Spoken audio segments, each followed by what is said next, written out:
Hello everyone, this is Vivek Chaudhary and welcome to my channel medi corner. मैं आज आपके लिए लेके आया हूँ क्लिनिकल एनाटमी सीरीज़, जिसमें हम सारे जो BD-84 के जितने भी क्लिनिकल एनाटमी है उसके बारे में हम डिस्कस करेंगे 1 to 1, और जितने भी उसके रिलेटेड रेफरेंस हैं, जो कॉन्सेप्ट्स हैं वो सब डिस्कस करेंगे। ये बहुत ही हेल्पफुल होगा जो फर्स्ट ईयर स्टूडेंट्स हैं यूजी के, और स्पेशली पीजी के लिए भी बहुत हेल्पफुल होगा। बहुत कंसाइज वे में मैं डिस्कस करूँगा। Okay, so without wasting the time let's start. अभी इस वाले लेक्चर में हम डिस्कस करेंगे क्लेविकल के बारे में। ठीक है, तो क्लेविकल जो बोन है, जिसे हम क्या बोलते हैं, beauty bone, that is our collar bone. Okay, अब क्लेविकल जो बोन है इसका बहुत कॉमन फ्रैक्चर होता है। ओके, जो मतलब बहुत ही ज़्यादा कॉमन है। ये देखो, मैं ये पॉइंट मार्क कर दे रहा हूँ, ये पॉइंट आप ध्यान से देखिए इसको। अब जैसे ये देखो बोन है, तो बोन है तो इस वाले पोर्शन को हम क्या बोलते हैं, शाफ्ट। ठीक है, सेंटर वाले, और ये दो एंड्स है क्लेविकल के। तो बेसिक मैं आपको इंट्रोडक्शन दे देता हूँ। ये वाला जो है ये स्टर्नल एंड होता है। ठीक है, देखो स्टर्नल क्या लिखा हुआ है, फैसेट, जहाँ पे स्टर्नम के साथ आर्टिकुलेट करता है। फिर जो ये वाला एंड है इसको हम बोलते हैं एक्रोमियल एंड, जो कि आर्टिकुलेट करता है जाके शोल्डर जॉइंट में।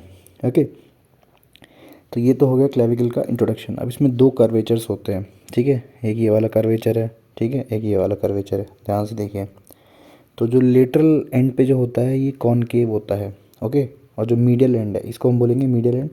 तो मीडियल एंड पे ये क्या होता है, कॉन्वेक्स। तो ये तो हो गई बेसिक बात।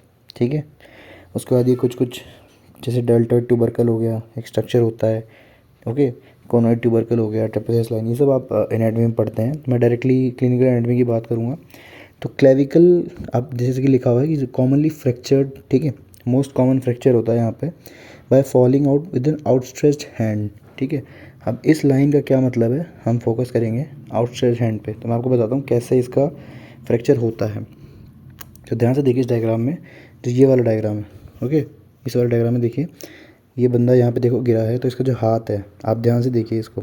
हाथ में क्या है, जो रिस्ट है देखो एकदम एक्सटेंडेड है, जो रिस्ट है एक्सटेंडेड है। ठीक है, ये एंगल देखिए, रिस्ट एक्सटेंडेड में जब भी ये बंदा फॉल करता है तो जो लाइन ऑफ एक्शन होता है वो सीधा कहाँ जाता है, क्लेविकल के पास। ओके, अब ये जो लाइन ऑफ फोर्स जाता है तो यहाँ से क्या पड़ता है, जो क्लेविकल है उस पर जोर पड़ता है, और फिर क्या होता है, फ्रैक्चर होता है।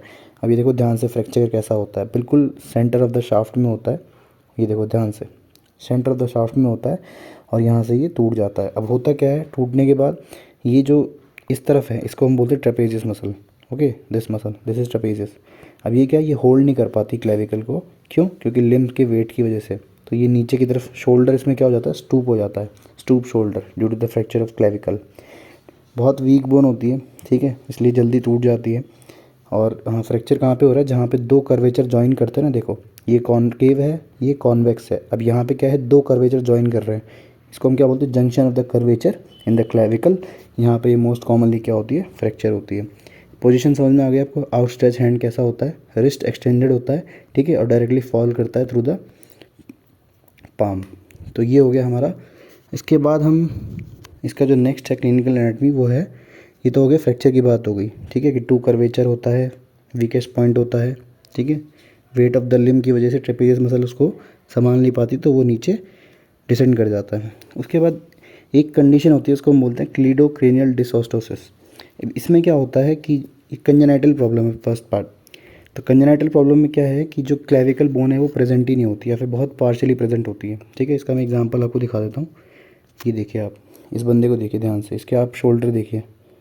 अभी जो शोल्डर है इसमें ये देखो, ये शोल्डर क्या है, एकदम स्टूप है ऐसे। नॉर्मली जो उसका प्लेन होना चाहिए वो थोड़ा ऐसे होना चाहिए। ठीक है, देख रहे हैं। So this is the classical example of cleidocranial dysostosis. इसमें क्या होता है, क्लेविकल प्रेजेंट ही नहीं होती, इस वजह से शोल्डर क्या होता है, स्टूप हो जाता है। तो यहाँ पे आपकी ख़त्म होती है क्लेविकल की clinical anatomy. Thank you everyone. Lecture अच्छा लगा तो लाइक करिए, कमेंट करिए, और फर्दर कुछ अगर आपको और भी कुछ इन्फॉर्मेशन चाहिए या फिर कुछ तो कमेंट कीजिए। Thank you.